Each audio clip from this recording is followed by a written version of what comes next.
Death with dignity. Is it lack of faith or is it fear? Let's check it out. The thoughts that go through your mind when you find out you have so little time is everything that you need to say to everyone that you love.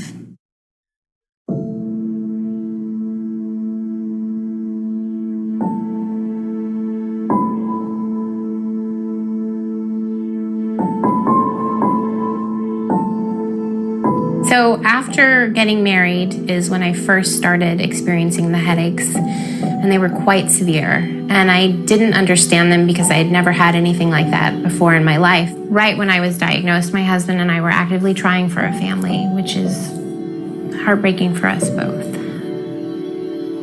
And then I was diagnosed this past New Year's. We went away to the wine country for kind of a New Year's Eve celebration, and by Jan 1, the following day, I was diagnosed with cancer and told I was terminally ill.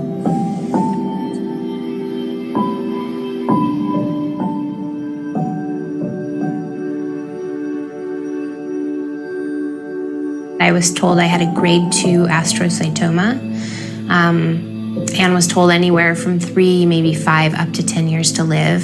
I have to tell you, when you're 29 years old, being told you have that kind of timeline still feels like you're being told you're going to die tomorrow. 70 days post-op, I went in for another MRI and was told I had had a grade change. They were looking and saying it looks like grade 4, which is the worst and most aggressive form of brain cancer. It's called a glioblastoma. So that was a major shock to my system and the system of my family, because it went from having potentially years of time to being told I had like 6 months. My parents spent a couple months, they just wanted to search for a miracle.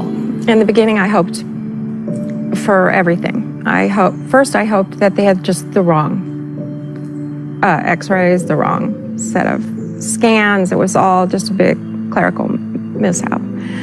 Your brain will do really strange things to you when you don't want to believe something. You will come up with fairy tales.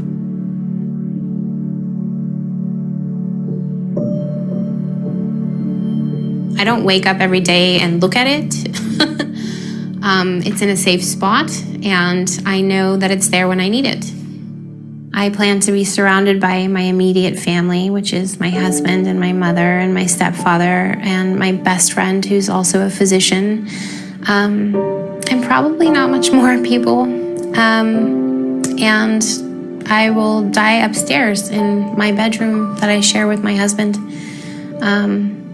with my mother and my husband by my side, and pass peacefully with some music that I like in the background.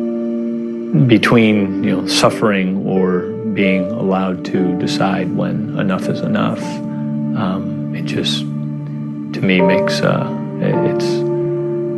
provides a lot of relief and comfort that, okay, that option is there if and when we decide, or she decides that it's time. I can't even tell you the amount of relief that it provides me to know that I don't have to die the way that it's been described to me that my brain tumor would take me on its own. Death with dignity allows for people who are in the predicament of facing a lot of suffering, that they can decide when enough is enough. Brittany's always been kind of bigger than life.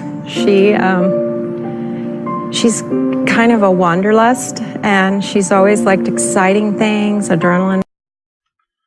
Lacey, we're here with Third Movement. I wanted to bring a video to you guys. This is the second story about death that I've done. But anyway, let's get into it. Dignity, dying, a dignifying way to die is by killing yourself in a beautiful setting. I really want to explore the ideal of, is this suicide?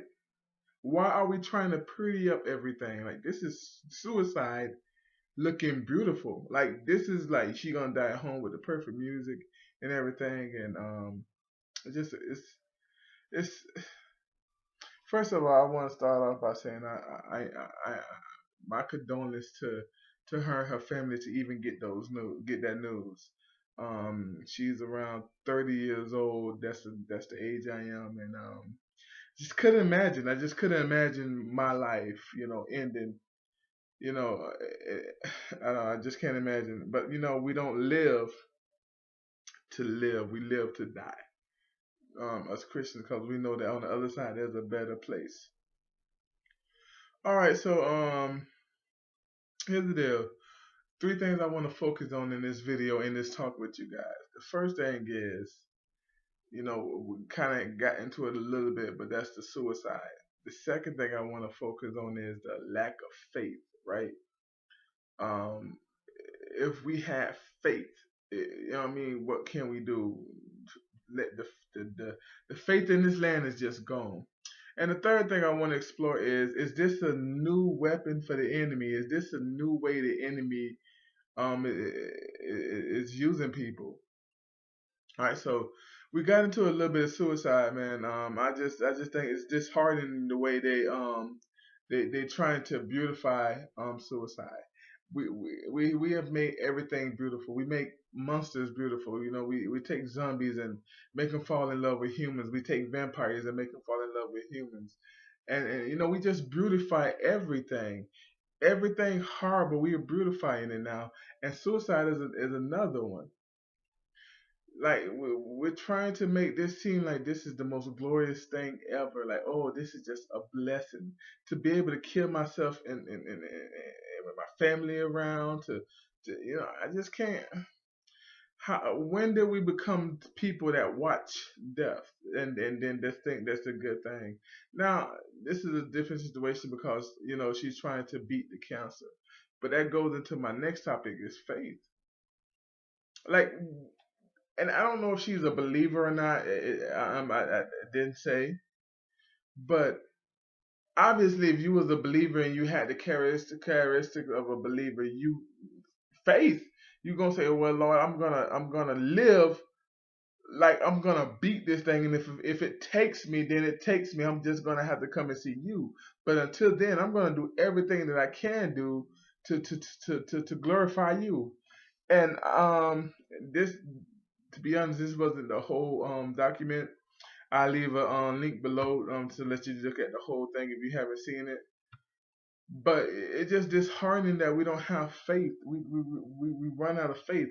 We don't have that faith anymore. Even if she's not a believer, we should have people around her who she had in her life that would make her question at the end of her time, is Jesus real? Right? It make her question, should she be believing in something greater than herself? And I'm not saying that she isn't a believer. I don't want to.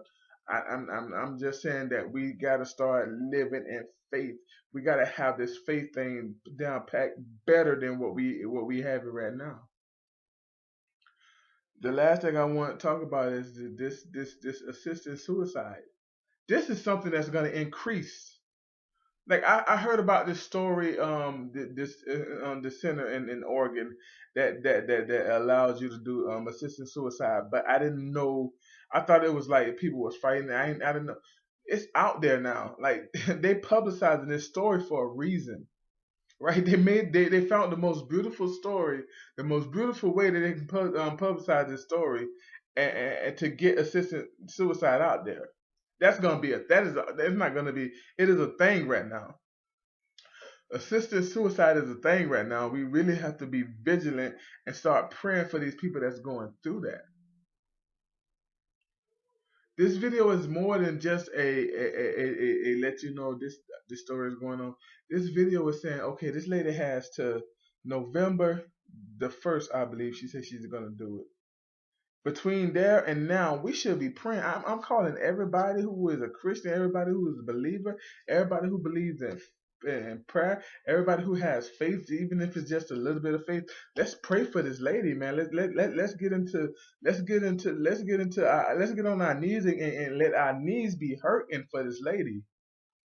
Like that, America itself needs a good hurt on the knees. Like our knees need to be hurting a lot more But this situation right here is so disheartening. I have no invested interest in this lady. I don't know who she is.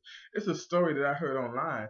The only invested interest I have is I love this person. I don't want to see her do this. I don't want to see her, because if I believe that when she dies, she's going to hell, I don't want to see that happen. So I mean, one of the things I can do is put a video out there, and hope that somebody see this video, and hope that we can get a group together and rally behind this lady in prayer. That not only that she lives, but God just take this cancer and defeat it like He's known to defeat cancer.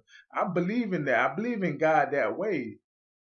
This story is crazy. This story upsets me, and it's not because she's finna do it. It's because of the lack of faith, the lack of people around her, the lack of us. Let's get together and let's start proving God. God said He's gonna do it. Let's get together and do it. Where one or two is gathered, I'll be in the midst. And when they touch and agree, and I'll be in the midst. So let's put that together instead of trying to say, well, one or two are gathered, we're gonna get that house. Instead of trying to get the gospel preach the gospel in a way that is going to help somebody. Let's preach the gospel in a way that's going to say, okay, this person is going to hell. I love this person. I don't want to see that happen for her. I don't want to see this happen for her. So we have to pray for this person. We have to. All you have to do is it's simple. You're gonna talk to God anyways. You just might as well just bring her up. Her name is in. I'll put her name below, and her name is in the story. Let's see how on Third Movement. Please like, subscribe, and comment. We like for just cause we comment for community. That's huge. I'm trying to push this community thing because I think it needs to happen. And then we subscribe for more videos where you can get my videos. Did I say on Third Movement?